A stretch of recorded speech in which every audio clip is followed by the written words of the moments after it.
ஆண்டவராகிய இயேசு கிறிஸ்துவின் கிருபையும் சமாதானமும் உங்கள் அனைவரோடும் கூட என்றென்றைக்கும் இருப்பதாக. நான் உன்னை விட்டு விலகுவதும் இல்லை, உன்னை கைவிடுவதும் இல்லை என்று சொன்ன நமது ஆண்டவராகிய இயேசு கிறிஸ்து நம்மோடு கூட இருந்து என்றென்றும் நம்மை காக்க. இன்றைய வேத பகுதி எரேமியா 30ஆம் அதிகாரம் 9ஆம் வசனம் 24ஆம் வசனம் வரை. கர்த்தர் நீதியுள்ளவர். மனிதர்கள் தவறு செய்யும் போது அவர்களை தண்டித்து வழி நடத்தி, அவர்களை கண்டித்து நல்ல விதத்தில் வழி நடத்தி, அவர்களை திரும்ப பண்ணுவதற்காக, நல்ல வழியில் செலுத்துவதற்காக சில துன்பங்களையும் அனுமதித்து கர்த்தர் அவர்களை திருத்துகிறார். ஒரு தலைமுறை கெட்டு போயிற்று என்றாலும் அடுத்த தலைமுறையாவது காப்பாற்றுவதற்காக கர்த்தர் பல தண்டனைகளை அனுமதிக்கிறார். இப்படிதான் இஸ்ரவேலர்கள் செய்த 400 வருடங்கள் கர்த்தருக்கு சுமாராக 400 வருடங்களுக்குள் தான் இருக்கும்.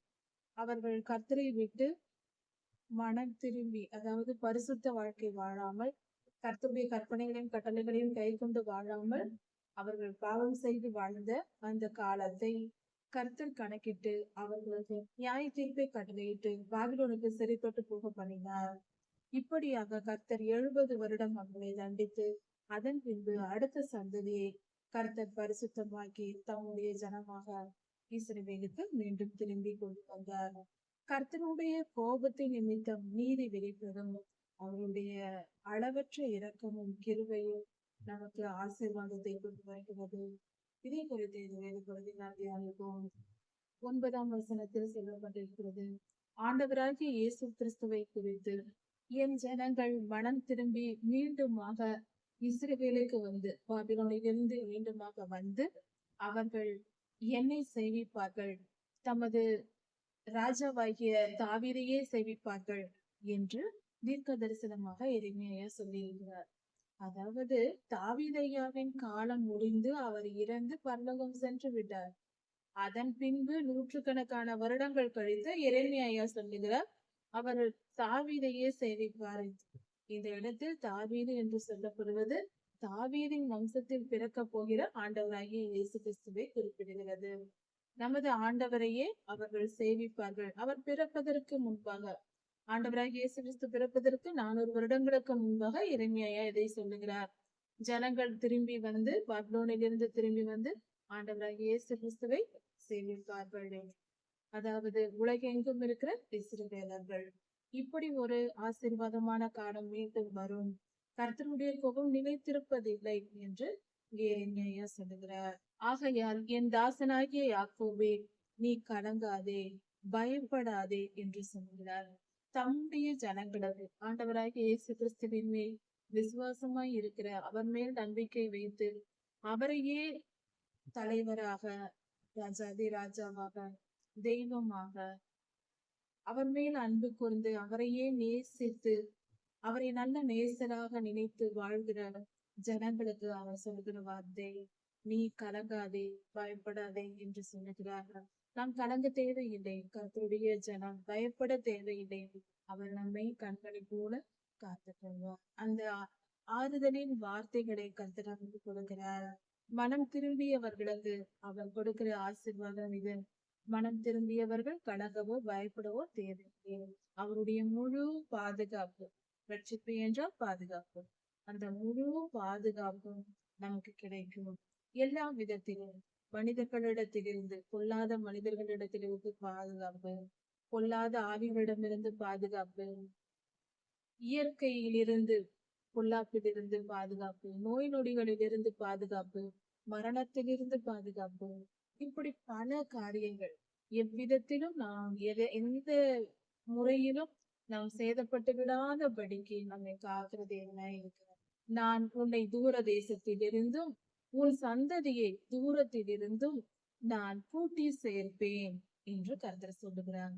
உன்னையும் உன் சந்ததியையும் நான் கூட்டி சேர்ப்பேன், இஸ்ரவேலுக்கு மீண்டுமாக கூட்டி வந்து சேர்ப்பேன். இதில் 2 பொருள் உண்டு. பாபிலோனுக்கு சிறைப்பட்டு போனவர்கள் மீண்டுமாக திரும்பி வந்து இஸ்ரவேலில் குடியிருப்பார்கள் என்பது ஒரு பொருள். இந்த காலத்தில் வாழ்கிற நமக்கு இதற்கு இன்னொரு பொருள் என்னவென்றால், பாவம் செய்து பொல்லாப்புக்கு தீமைக்கு அடிமையாய் வாழ்கிறோம். வாழ்ந்திருந்த ஒரு காலத்தில் மனம் திரும்புவதற்கு முன்பாக பாவத்திற்கும் இச்சைக்கும் இடம் கொடுத்து பொல்லாதவனுக்கு நாம் அடிமையாக வாழ்ந்து கொண்டிருந்தோம். அதிலிருந்து கர்த்தர் நம்மை விடுதலையாக்கி, அவனிடமிருந்து பொல்லாத சாத்தானிடமிருந்து நம்மை விடுதலையாக்கி பாதுகாத்து அவர் தம்முடைய ஜனமாக தம்மோடு சேர்த்துக் கொள்கிறார். நமக்கு மனம் திரும்புதலுக்கான வாய்ப்பை ஏற்படுத்தி தருகிறார். நாம் பாவங்களை மன்னிக்கிறார். நம்மை மனம் திரும்ப பண்ணி நம்மை ஏற்றுக்கொள்கிறார். நம்மை சுத்திகரித்து பரிசுத்தப்படுத்தி அவர் தம்முடைய ஜனமாக ஏற்றுக்கொள்கிறார். அந்த காரியத்தை இங்கு சொல்லுகிறார். நீ என்னோடு இருப்பாய், என் ஜனமாய் இருப்பாய், உன் சந்ததியை என்னுடைய தூரத்திலிருந்து நான் சேர்த்துக் கொள்வேன் என்று கர்த்தர் சொல்லுகிறார். யாக்கோபு திரும்பி வந்து அமர்ந்து சுகித்திருப்பான். அப்படி என்றால் கர்த்தருடைய ஜனங்கள் இஸ்ரவேலர்கள் மீண்டுமாக கர்த்தரிடத்தில் வந்து சுகமாய் நிம்மதியாய் சமாதானமாய் கர்த்தருக்கு ஆராதனை செய்து வாழ்ந்திருப்பார்கள். நாமும் கூட கர்த்தரிடம் மனம் திரும்பி ஆண்டவராகிய இயேசு கிறிஸ்துவை ஆராதித்து அவருடைய சன்னதியில் அவருடைய பாதுகாப்பில் நாம் வாழ்ந்திருப்போம். நம்முடைய பிதாவாகிய தேவனுக்கு ஆராதனை செய்வோம் பொருள். அவனை தத்தளிக்க பண்ணுவார் இல்லை. கர்த்தருடைய ஜனங்களை இனி தத்தளிக்க பண்ணுவார் யாரும் இல்லை. அதாவது ஒரு காரியத்தை நாம் இந்த இடத்தில் ஆழமாய் கவனிக்க வேண்டும். இஸ்ரவேலர்கள் பல முறை தவறு செய்கிறார்கள். ஆபிரகாம் ஐயா காலத்திலிருந்து சுத்திகரிப்பு நடக்கிறது. அவருடைய பேரன் தான் இஸ்ரவேல். அவருடைய குமாரர்கள் தான் 12 கோத்திரத்தார் இஸ்ரவேலர்கள் என்று சொல்லப்படுகிறோம். அவர்கள் அப்பொழுதிலிருந்து பிறந்ததிலிருந்தே சுத்திகரிக்கப்பட்டு கொண்டே இருக்கிறார்கள். எகிப்தில் 400 வருடங்கள் உபத்திரவத்திற்கு உட்பட்டு மீண்டுமாக விடுதலையாக்கப்பட்டு 430 வருடங்கள் கழித்து மீண்டுமாக அவர்கள் வனாந்தர பயணத்துக்கு வருகிறார்கள். அங்கு 40 வருடம் சுத்திகரிக்கப்பட்டு கானானுக்குள் பிரவேசிக்கிறார்கள். கானானிலும் அங்கு வந்து அவர்களிடத்தில் பாவ சுபாவங்கள் இருக்கிறது. பல தண்டனைகளை பெற்று அவர்கள் ஓய்வு நாளை அனுசரிக்காமல் பல தவறுகளை செய்வதனால் பாபிலோனுக்கு சிறைப்பட்டு போகிறார்கள். இப்படி அவர்கள் காலம் முழுவதும் பரிசுத்தமாய் வாழ்ந்தவர்கள் ரட்சிக்கப்பட்டு பரலோகத்திற்கு போய்கொண்டே இருக்கிறார்கள். பாவ சுபாவங்களை நிரந்தரமாய் தலைமுறை வருகிற பாவ சுபாவங்களை கர்த்தர் சுத்திகரித்துக் கொண்டும் இருக்கிறார். துன்மார்க்கரை வாழ்கிற கர்த்தருடைய பிள்ளைகள் பாவம் இச்சைக்கு இடம் கொடுத்தவர்களை கர்த்தர் மீட்டு கொண்டும் அவர்களை வழி நடத்தி கொண்டே போகிறார். இப்படியாக ஒரு சுத்திகரிப்பும் நடந்து கொண்டே இருக்கிறது. பாபிலோனுக்கு சிறைப்பட்டு போன பின்பு அங்கு 70 வருடம் கழித்து மீண்டுமாக அடுத்த சந்ததியை இஸ்ரவேலுக்கு கொண்டு வருகிறார்கள். அங்கு வந்து 400 வருடங்கள் அவர்கள் வாழ்கிறார்கள். அதன் பின்பு ஆண்டவராக இயேசு கிறிஸ்து எருசலேமில் பிறகிறார். பெத்லகேமில் பிறந்து எருசலேமில் வந்து தேவாலயத்தில் பிரவேசிக்கிறார். இப்படியாக காலங்கள் வருகிறது. அன்று முதல் ஆண்டவராக இயேசு கிறிஸ்து பிறந்து நமக்கு ரட்சிப்பை கொடுக்கிறார். இப்பொழுது இந்த இடத்தில் சொல்லப்பட்டிருக்கிற ஒரு காரியங்கள் ஆழமான சில சத்தியங்கள் இருக்கிறது. அதாவது நியாயப்பிரமாணத்தையும் 10 கட்டளைகளையும் கொடுத்து கற்பனைகளையும் கொடுத்து கர்த்தர் கீழ்ப்படிய சொல்ல போது அவர்கள் கீழ்ப்படிந்தார்கள். சிலர் கீழ்ப்படிந்தார்கள், சிலர் கீழ்ப்படியவில்லை. முழுமையான கீழ்ப்படிதல் அங்கு இல்லை. அவர்கள் பாவம் தொடர்ந்து கொண்டே இருக்கிறது.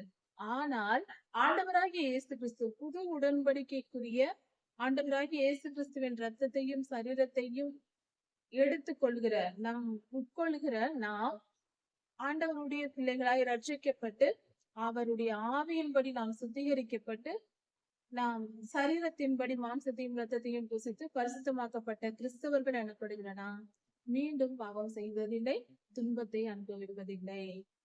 நியாயப்பிரமாணமும் கட்டளைகளும் அவர்கள் முறைப்படி மாம்ச பிரகாரமாக உலக வழக்கத்தின்படி கடைபிடிக்கப்பட்டது. இப்படி பலி தர வேண்டும், இப்படி செய்ய வேண்டும் என்றால் நடைமுறையாக பின்பற்றினார்கள். ஆனால் அவர்கள் இருதயமோ சுத்தமாய் இல்லை. இருதயத்தில் தீய குணங்கள் எல்லாம் இருந்தது. ஆண்டவராகிய இயேசு கிறிஸ்துவை ஏற்றுக்கொண்டவர்கள் மனதால் மறுரூபம் அடைந்து அவர்கள் மனம் மாறுகிறது முதலில். அதன் பின்பு அவர்களுடைய செயல்கள் சுபாவங்கள் மாறுகிறது. அவர்கள் ஆத்துமா முழுமையாய் சுத்திகரிக்கப்படுகிறது. அதாவது பழைய ஏற்பாட்டு காலத்தில் மாம்சத்தின்படி ஆத்துமா, மாம்சத்தின் வழியாய் ஆத்துமா சுத்திகரிக்கப்படுகிறது. ஆவியானவரும் துணை செய்தாலும் இப்படியாக வருகிறது. ஆனால் ஆண்டவராகிய இயேசு கிறிஸ்து பிறந்து உயிர்த்தெழுந்து போன பின்பு நான் உங்களுக்கு ஒரு தேற்றரவாளனை அனுப்புவேன் என்று சொல்லி போனார் அல்லவா? அதன் பின்பு பெந்தகோஸ்தே நாளிலிருந்து ஆண்டவராகிய இயேசு கிறிஸ்து பரிசுத்த ஆவியானவரை நமக்கு கொடுத்திருக்கிறார். அவர் நம்மை ஆளுகை செய்து நம் ஆவியை சுத்திகரித்து நம் மனதின் சுபாவங்கள் நம் ஆத்துமாவை சுத்திகரிக்கிறார். இப்பொழுதோ நாம் மகா பரிசுத்தம் அடைகிறோம். ஒவ்வொரு காரியத்திலும் மனம் திரும்புகிறோம். நம் ஆத்துமா சுத்திகரிக்கப்படுகிறது. இது பெந்தகோஸ்தே நாளிலிருந்து நமக்கு நடந்து கொண்டு வருகிறது. இப்படிப்பட்ட பாதிப்பு, நல்ல பாதிப்பு, நாம் சுத்திகரிக்கப்படும் பொழுது, நம் ஆத்துமா சுத்திகரிக்கப்படும் பொழுது மீண்டும் பாவம் செய்வதில்லை. பாவம் செய்யாத காரணத்தினால் நமக்கு மீண்டும் எந்த துன்பமும் வருவதில்லை. அவனை தத்தளிக்க பண்ணுவார் இல்லை என்று சொல்லப்படுகிறது. தத்தளிப்பு வருவதில்லை. கர்த்தருடைய ஜனங்கள், உன்னை ரட்சிப்பதற்காக நான் உன்னுடனே கூட இருக்கிறேன் என்று கர்த்தர் சொல்லுகிறார். கர்த்தர் நம்மோடு இருக்கிறார். நம்மை பாதுகாப்பதற்காக நம்மோடு கூடவே இருக்கிறேன் என்று சொல்லுகிறார். இது எப்படிப்பட்ட காரியம்! கர்த்தரே நம்மோடு இருந்து நம்மை பாதுகாக்கும் பொழுது வேறு யாராலும் எதையும் நமக்கு செய்துவிட முடியாது. நமக்கு செய்துவிட முடியாது. பொல்லாத மனிதர்களோ, சூழ்நிலைகளோ, பொல்லாத ஆவிகளோ எதுவும் நம்மை நெருங்கி நமக்கு துன்பத்தை கொடுக்கவே முடியாது. உன்னை சிதறடித்த எல்லா ஜாதிகளையும் நான் நிர்மூலமாக்குவேன். இத்தனை காலம் உனக்கு துன்பத்தை கொடுத்து உன்னை சிதறடிக்க பண்ணி உனக்கு துன்பத்தை கொடுத்து கொண்டிருந்தவர்கள், உன்னை நிம்மதியை வாழ விடாமல் உன்னை துன்பப்படுத்தியவர்களை நான் சிதறடிப்பேன் என்று கர்த்தர் சொல்லுகிறார்.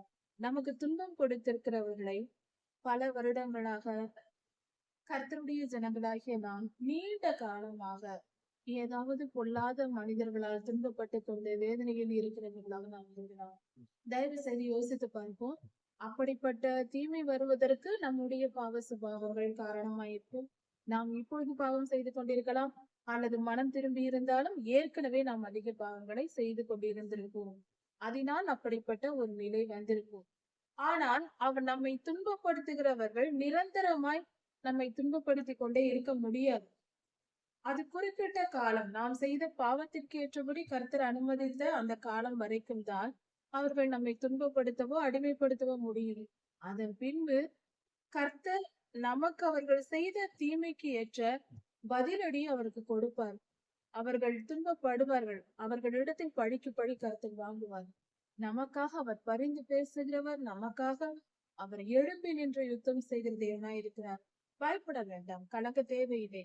நம்மை துன்பப்படுத்துகிறவர்களுக்கு சரியான தண்டனையை நிச்சயம் கர்த்தர் தருவார். அப்படி உன்னை துன்பப்படுத்தினவர்களை நான் நிர்மூலமாக்கி போடுவேன். அப்படி என்றால் மொத்தமாக அவர்களை அழித்து விடுவேன். இருக்கும் இடம் தெரியாமல் அழித்து விடுவேன் என்று கர்த்தர் சொல்லுகிறார்.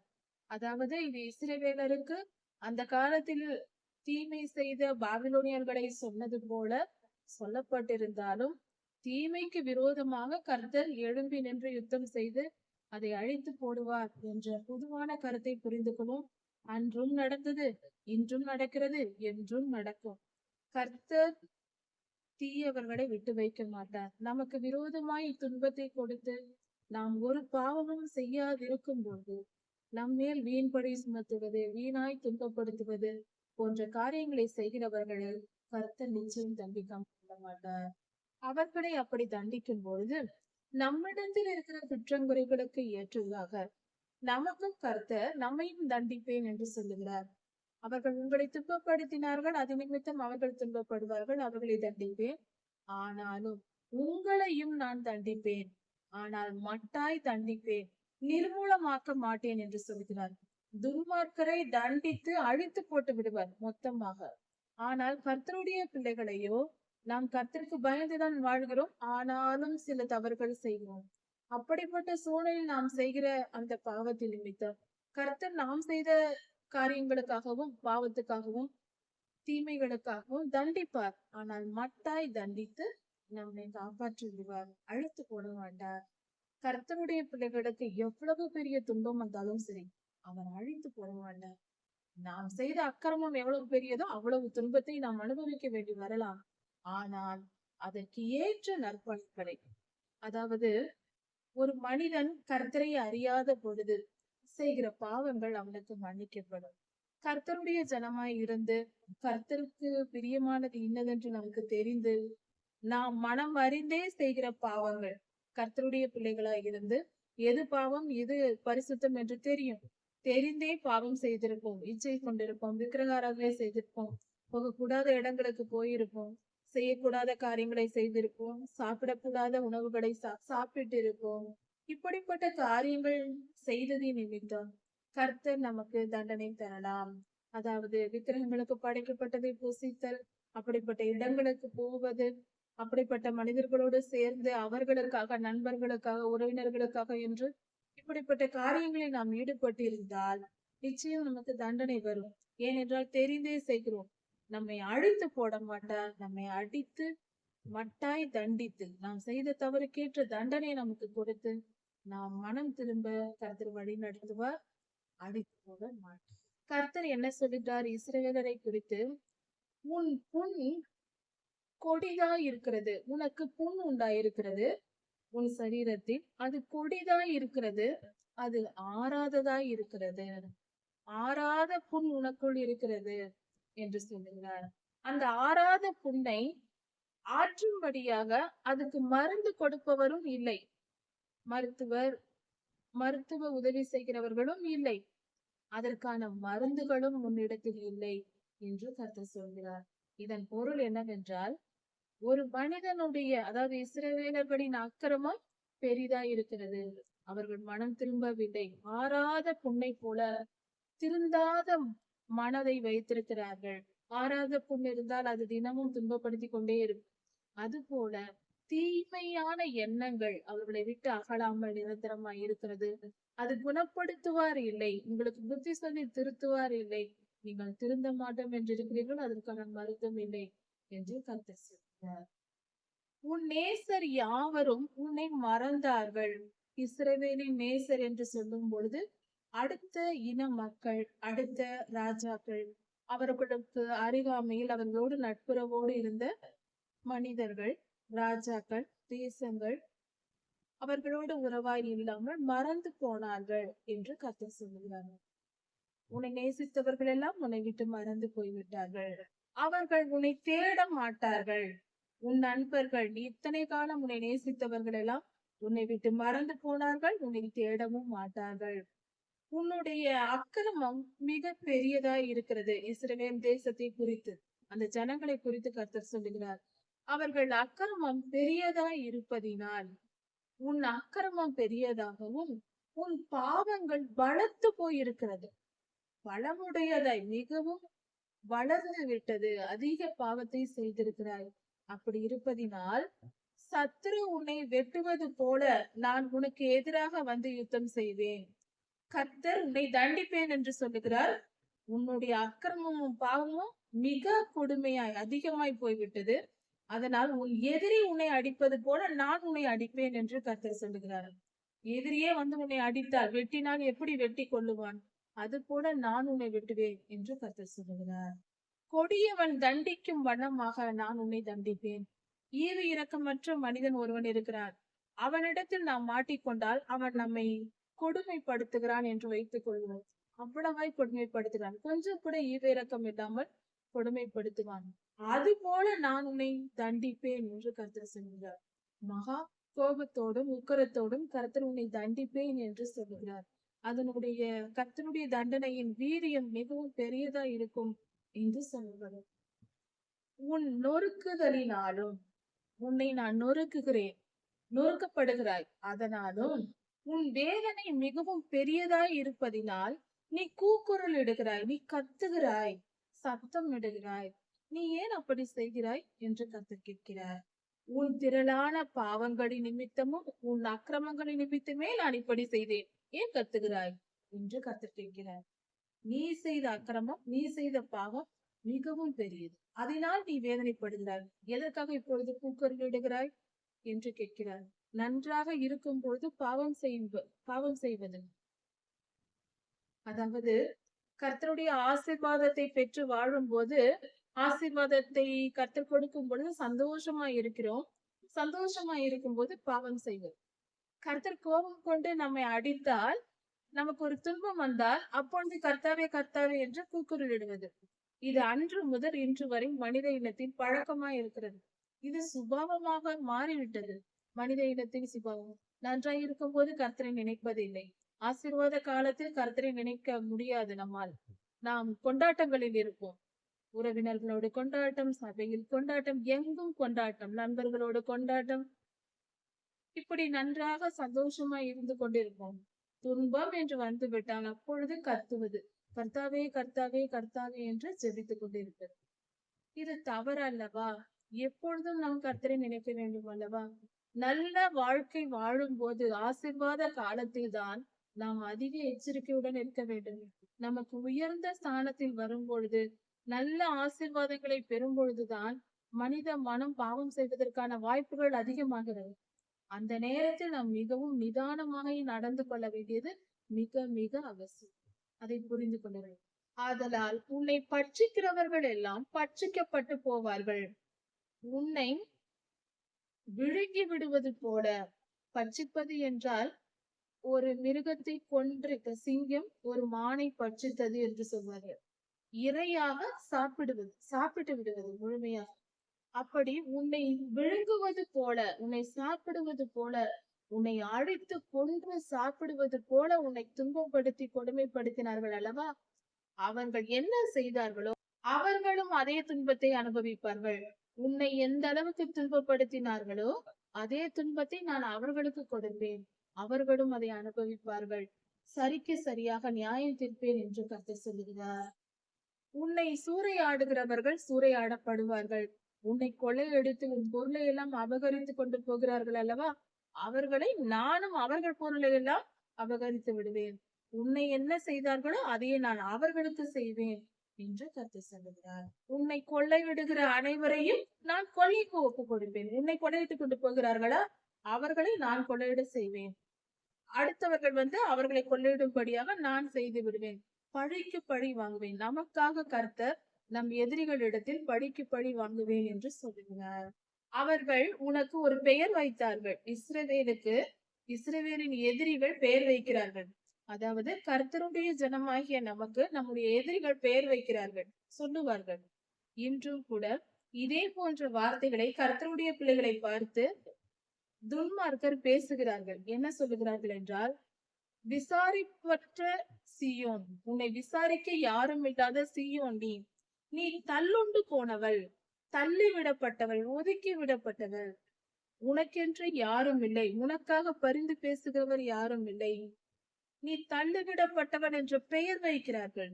இன்று கூட தீய மனிதர்கள் கர்த்தருடைய பிள்ளைகளை பார்த்து கேட்பதுண்டு, உன்னை யார் விசாரிக்க போகிறார்? உனக்கென்று யார் ஆதரவு இருக்கிறார்? உன்னை காப்பாற்றுவர் யார்? உனக்காக பரிந்து பேசுகிறவர் யார்? நீ தள்ளிவிடப்பட்டவள், உனக்காக யாரும் பேச மாட்டார்கள், நீ அனாதை என்று சொல்லுவார்கள். துன்மார்க்கர் பேசுவது உண்டு. உனக்கென்று யார் இருக்கிறார்கள்? எனக்கு எத்தனையோ பேர் இருக்கிறார்கள் என்று இப்படி சொல்லுவார்களாம். துன்மார்க்கரின் பேச்சு இப்படிதான் இருக்கும். அந்த காலமாயிருந்தாலும் இந்த காலமாயிருந்தாலும் ஆவி ஒன்றுதான். பொல்லாத ஆவியும் அதன் குணங்களும் ஒன்றுதான். அவன் அன்று என்ன செய்தானோ அதையேதான் இன்றும் செய்வான். மனிதர்கள் மாறலாம், அந்த ஆவிகள் மாறுவதில்லை. அதன் குணம் ஒன்றுதான். இதை புரிந்து கொண்டால் நம் வாழ்க்கையில் நாம் சுலபமாக வேத வசனத்தை தியானித்து புரிந்து வைத்திருந்தால் நம் வாழ்க்கையில் நம் துன்பங்களை சுலபமாக தட்டிவிட்டு போய்கொண்டே இருக்கலாம். அதை பெரிதுபடுத்த தேவையே இல்லை. இப்படி உன்னை தள்ளுண்டவன், உனக்கு யாரும் இல்லை என்றெல்லாம் சொல்லுவார்கள். அப்படி அவர்கள் சொன்னதினால் நான் உனக்காக இருக்கிறேன், நான் உனக்கு ஆரோக்கியம் வர பண்ணி உன் காயங்களை ஆற்றுவேன் என்று கர்த்தர் சொல்கிறார். அன்று வாழ்ந்த இஸ்ரவேலருக்கும் இன்று கர்த்தருடைய பிள்ளைகளாகிய நமக்கும் இந்த விஷயங்கள் போதும். அதாவது நாம் துன்பத்திலும் துயரத்திலும் இருக்கும் பொழுது, அது சரீர பாடுகளாக இருக்கலாம், பிரச்சனைகளாக இருக்கலாம், மிகப்பெரிய போராட்டங்களா இருக்கலாம், எந்தவித துன்பமாய் இருந்தாலும் அதில் நாம் இருக்கும் பொழுது, நம் இருதயம் காயப்பட்டிருந்தாலும் சரி, நம் சரீரம் பாதிக்கப்பட்டு நோயினால் துன்பப்பட்டு கொண்டிருந்தாலும் சரி, இப்படிப்பட்ட நிலையில் நாம் இருக்கும் பொழுது நம் எதிரிகள் இப்படி பேசுவார்கள், உனக்கென்று யாரும் இல்லை, உன்னை யார் பார்க்க போகிறார், நீ தள்ளிவிடப்பட்டவள், நீ அனாதை, உனக்கு ஆதரவு சொல்லுவார் யாரும் இல்லை என்று தூஷிப்பார்கள். அப்படி அவர்கள் சொல்லுவதினால் கர்த்தர் நமக்காக எழும்பி நம்மை குணப்படுத்தி, நம் இருதய காயங்களை ஆற்றி, நம் சரீர பலவீனங்களை போக்கி, நோய்களை நீக்கி, குணப்படுத்தி, காயம் கட்டி, அப்படி என்றால் நம் இருதயத்தை குணப்படுத்தி, நமக்கு சந்தோஷத்தையும் சமாதானத்தையும் கொடுத்து, நம் மனதை குணப்படுத்துவார். இருதயம் நொறுங்குண்டு போய் கிடக்கிறோமா? துரோகத்தினாலும் பலவித மனிதர்களின் துன்புறுத்துதலினாலும் துன்பப்படுத்துகிறதினாலும் கைவிடப்பட்ட நிலையில் இருப்பதினாலும் நாம் துன்பப்பட்டு உடைந்து போயிருக்கிறோமா? நம் இருதயத்தை குணப்படுத்துவார். நம் சரீரத்தில் பலவீனங்களை சுமந்திருக்கிறோமா? வியாதியை சுமந்திருக்கிறோமா? அதிலிருந்து நம்மை குணப்படுத்துவார். இப்படி எல்லாவித குணங்களையும் கொடுத்து நம்மை புது சிருஷ்டியாய் புதுப்பிப்பார் கர்த்தர். நம்மை குறித்து அவர்கள் அப்படி பேசுகிறார்கள். இதோ என் பிள்ளைகளுக்கு நான் இருக்கிறேன் என்று வந்து நம்மை ஆற்றி தேற்றி உயர்த்தி நம்மை முழுமையாக்குவார். நம் பாடுகளை எல்லாம் நீக்கி போட்டு சந்தோஷமும் உற்சாகமும் பெருகும்படி நம்மை செய்வார். அப்படியாக கர்த்தர் ஆசீர்வதிப்பேன் என்று நம்ம சொல்லுகிறார். கர்த்தர் சொல்லுகிறார், நான் யாக்கோபுடைய கூடாரங்களின் சிறையிருப்பை திருப்பி கர்த்தருடைய பிள்ளைகளுடைய சிறையிருப்பை நான் திருப்புவேன். இஸ்ரவேலர்கள் பாபிலோனிலிருந்து மீண்டும் இஸ்ரவேலுக்கு வருவார்கள். திருப்புவேன் அவர்கள் சிறையிருப்பை. அப்படி அவர்கள் இருக்க மாட்டார்கள். இன்று கிறிஸ்தவர்களாகிய நாம் பாவத்திலும் அடிமைத்தனத்திலும் துன்பத்தில் எவ்வித துன்பத்தில் நாம் இருந்தாலும் அதிலிருந்து நம்மை மீட்டு கொண்டு வந்து அதையெல்லாம் நீக்கி போட்டு நம் துக்கத்தை சந்தோஷமாய் மாற்றுவேன் என்று கர்த்தர் சொல்கிறார். அவன் வாசஸ்தலங்களுக்கு இரக்கம் செய்வேன் என்று சொல்லுகிறார். நம்முடைய வீடுகளுக்கு அவர் இரக்கம் காட்டுகிறார். நம்முடைய குடும்பத்தில் எல்லோருக்கும் இரக்கம் காண்பித்து நம்மை காப்பாற்றி வழி நடத்துவார். நகரம் தன் மண் மேட்டின் மேல் கட்டப்பட்டு அரண்மனை முன்போல நிலைப்படும். இஸ்ரவேலில் அரண்மனை மீண்டும் கட்டப்படும், நகரம் மீண்டும் கட்டப்படும், புதுப்பிக்கப்படும், எல்லாம் மறுரூபம் ஆகும். பாழடைந்து கிடப்பதெல்லாம் மீண்டும் கட்டப்படும் என்று கர்த்தர் சொல்கிறார். இஸ்ரவேலில் இருந்து எருசலேம் நகரத்திலிருந்து ஆடல் பாடல் சத்தம் கேட்கப்படும். சந்தோஷ சத்தங்கள் வெளியே வரும். அவ்வளவு சந்தோஷமாய் மாறும். நகரம் மீண்டும் கட்டப்படும், செழிப்புண்டாகும். அவர்களை நான் வர்த்திக்க பண்ணுவேன், குறுகி போவதில்லை. அவர்களை நான் பெருக பண்ணுவேன், ஆசீர்வதிப்பேன். அவர்கள் மீண்டும் குறுகி போக மாட்டார்கள், துன்பத்திற்குள் போக மாட்டார்கள், பெருகுவார்கள். அவர்களை மகிமைப்படுத்துவேன், அவர்கள் சிறுமைப்படுவதில்லை என்று கர்த்தர் சொல்கிறார். நாம் இத்தனை காலம் மற்ற மனிதர்களால் கொடுமைப்படுத்தப்பட்டு சிறுமைப்படுத்தப்பட்டு தாழ்ந்த நிலையில் நாம் இருந்திருப்போம். மற்றவர்கள் நம்மை மதிக்கக்கூடிய நிலையில் இல்லாமல் நம்மை தாழ்த்தப்பட்டு நம் நிலை மிகவும் தாழ்த்தப்பட்டு கிடந்திருக்கும். ஆனால் இனி அப்படி இல்லை என்று கர்த்தர் சொல்கிறார். நான் அவர்களை மகிமைப்படுத்துவேன்.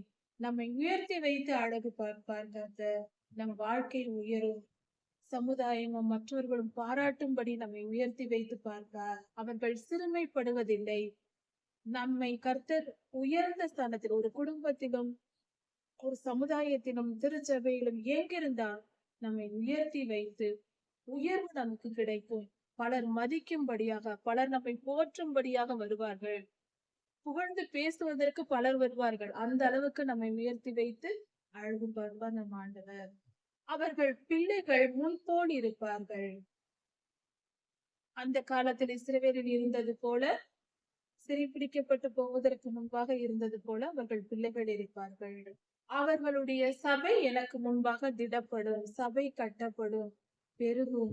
அவர்களை ஒடுக்கின யாவரையும் தண்டிப்பேன். இந்த 70 வருட காலம் இஸ்ரவேலர்கள் அடிமைப்பட்டு கிடந்தார்கள் அல்லவா? அந்த நேரத்தில் அவர்களை துன்பப்படுத்தின எல்லாரையும் கர்த்தர் தண்டிப்பார். அதே போல நம் வாழ்க்கையிலும் நாம் இத்தனை காலம் பொல்லாப்புக்கும் தீமைக்கும் அடிமைப்பட்டு மிகவும் துன்பத்திற்குள் இருந்திருப்போம். கர்த்தருடைய பிள்ளைகளுக்கு இப்படியாக நேரிடும். துன்ப காலம் உண்டு. அந்த நேரத்தில் நம்மை துன்பப்படுத்துகிறார்கள் அல்லவா? அவர்களை எல்லாம் கர்த்தர் சும்மா விட மாட்டார். அவர்கள் எல்லாரையும் தண்டிப்பார். அப்படியே சொல்கிறார், யாவரையும் நான் தண்டிப்பேன் என்று. அவர்களுடைய பிரபு அவர்களில் ஒருவராய் இருக்க, அவர்களுடைய அதிபதி அவர்கள் நடுவிலிருந்து தோன்றுவார். ஆண்டவராய் இயேசு கிறிஸ்து பிறப்பதற்கு 400 வருடங்களுக்கு முன்பாக எரேமியாவினால் சொல்லப்படும் தீர்க்க தரிசனம் இது.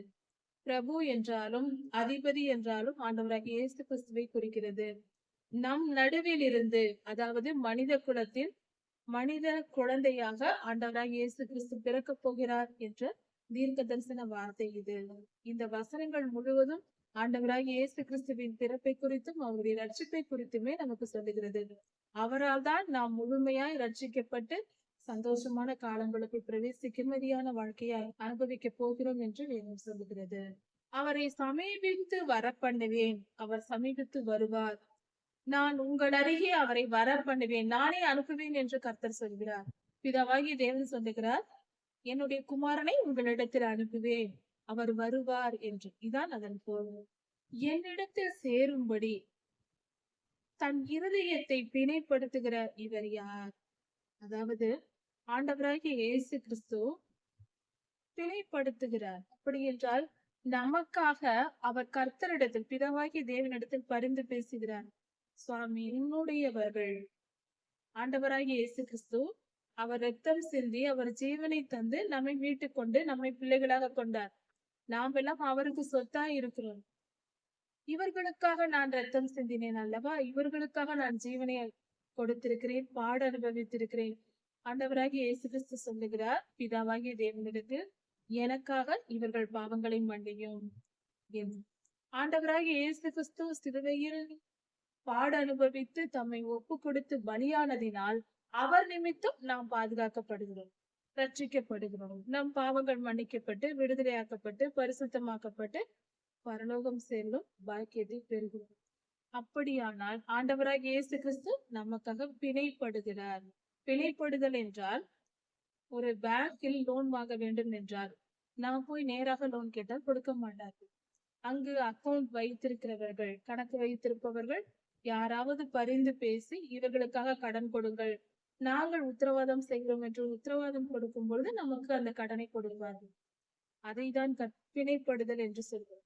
ஒருவருக்கு உதவி பெறும்படியாக நாம் போய் முன்னின்று அவர்களுக்கு உத்தரவாதம் கொடுக்கிறோம். அது போல ஆண்டவராகிய இயேசு கிறிஸ்து நமக்காக உத்தரவாதம் கொடுக்கிறார்.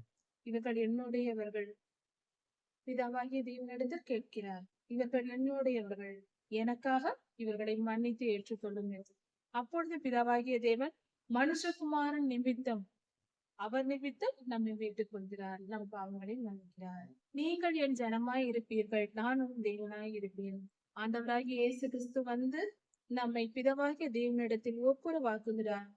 அவர் பலி கொடுத்தது நிமித்தம் நாம் பாவம், அதாவது பிதாவாகிய தேவனுக்கும் நமக்கும் ஆதாம் ஏவாள் காலத்தில் ஒரு பிரிவு உண்டாகிறது.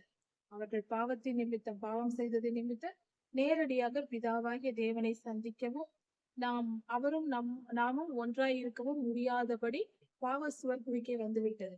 ஆண்டவராகிய இயேசு கிறிஸ்து பலியாக அந்த இடத்தில், பலிபீடத்தில் ஒப்பு கொடுத்து பலியானார். பாவ நிவாரண பலியாய் அவர் ஒப்பு கொடுக்கப்பட்ட பின், ஆண்டவராகிய இயேசு கிறிஸ்து ஒப்பு கொடுக்கப்பட்ட பின்பு நம்முடைய பாவ சுவர் அகற்றப்படுவதனால் பிதாவாகிய தேவனிடத்தில் ஒன்றாகிறோம். அவர் நம் தேவனாகிறார், நாம் அவர் ஜனமாகிறோம். நம்மை அவர் ஏற்றுக்கொள்கிறார் என்று நூல்.